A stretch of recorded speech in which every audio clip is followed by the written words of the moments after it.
For today's video, I have decided to do one about the wreck of the Imperial Japanese battleship Kongo. A wreck that hasn't been found, and one we fear will not be found, because she sank in fairly shallow water in the Taiwan Strait. You'll figure out what I am talking about near the end of the video. This takes place soon after the Battle of Leyte Gulf.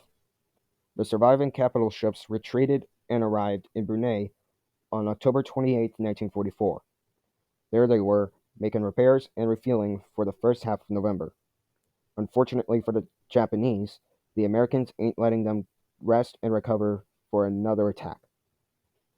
By the 16th of November of 1944, air raids made it too dangerous to stay there, causing most of the fleet, minus Haruna, to flee back to Japan, which is a wise decision, but led to Kongo's sinking. On the 21st of November, the U.S. submarine Sea Lion under Eli Reich's command have spotted the Kongo and the Japanese formation that she is in, within the Taiwan Strait, also known as the Formosa Strait at the time. Reich was stalking the Japanese ships for a couple of hours, unable to pass up such a target.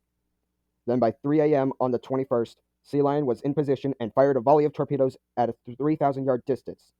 First were her 6 bow tubes, then her 3 stern tubes, totaling to 9 torpedoes in all.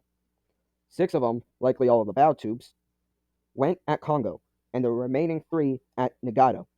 3 torpedoes hit their mark, with 2 slamming into Kongo, and the 3rd blew up the Japanese destroyer Yurikaze, killing all 307 on board. Though Sea Lion's crew claimed 3 hits on Kongo. Regardless on how many hits, the torpedoes proceeded to flood 2 of Kongo's boiler rooms. She continued to limp along at around 16 knots, but was making a port list at 15 degrees. Kongo would end up going gradually slow, down to 11 knots. At any point, the Kongo was ordered to break off and make for Formosa, as it is clear that Kongo wouldn't reach Japan. However, it was too late for Kongo. The flooding got out of control, increasing Kongo's list to 45 degrees while Sea Lion tried to launch another attack. At 5:18 a.m., the Kongo lost power, causing her crew to abandon ship, but they unfortunately waited too long. As it turned out, not even 10 minutes later, while her crew was abandoning ship, a massive explosion rang out. The explosion was likely her forward 14-inch magazines, which broke her back and sent her to the seafloor at a believed depth of 350 feet. Kongo took over 1,200 men down with her, along with 2 admirals, being her own captain, Rear Admiral Shimazaki, and the 3rd Battleship Division's commander, Vice Admiral Suzuki. Kongo's escorting destroyers fished out 237 survivors from the water. And that brings an end to Kongo's sinking. Let's get up to a model I made based off of G011 D3N theory. This model is an old depiction how Kongo may look on the bottom. As you guys can see, Kongo is laying in 2 pieces. You might be wondering why is the superstructure towards the starboard side. It could be a likely case similar to Lusitania, pretty much, where like if she were to have hit the bottom, then it's likely she snapped in half, and yet the direction she moved could have been towards the other side. But that wasn't Lusitania's case, though, pretty much, but yet it could be a case for Kongo. And yet you guys might be wondering why the bow is intact as well. Well, pretty much when I said likely about her forward 14-inch magazines, that means it could be a chance that it could be to the 3rd turret as well. It could have, mistook it for being the forward turrets. We ain't completely sure, since as we know, and as I said before, her wreck has not been found. And hopefully it would be found eventually. Her stern in advance is mostly intact, and it's majorly based off of the wrecks of Hiei and Kirishima, as they are laying upside down on the seafloor. Now we're going towards the part on when I said it's a likely chance her wreck may not be found. And here's the reason why.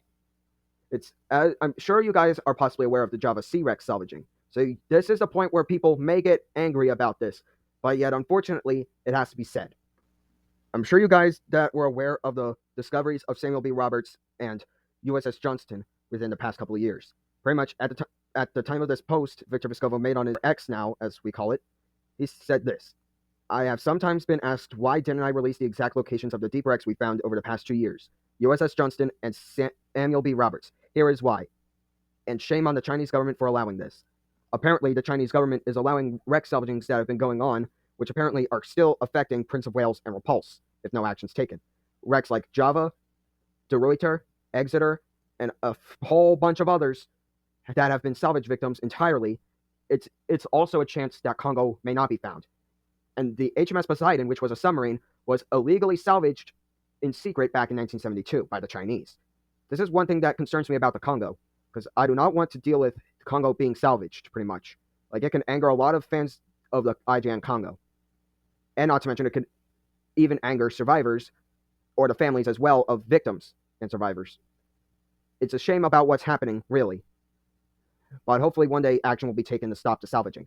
And yet, pretty much, we'll find Kongo unsalvaged. But there's another problem with finding Kongo is, what if Kongo is found? And yet, what would happen afterwards? What would we do in order to keep her protected, since the Chinese government will not let it be protected?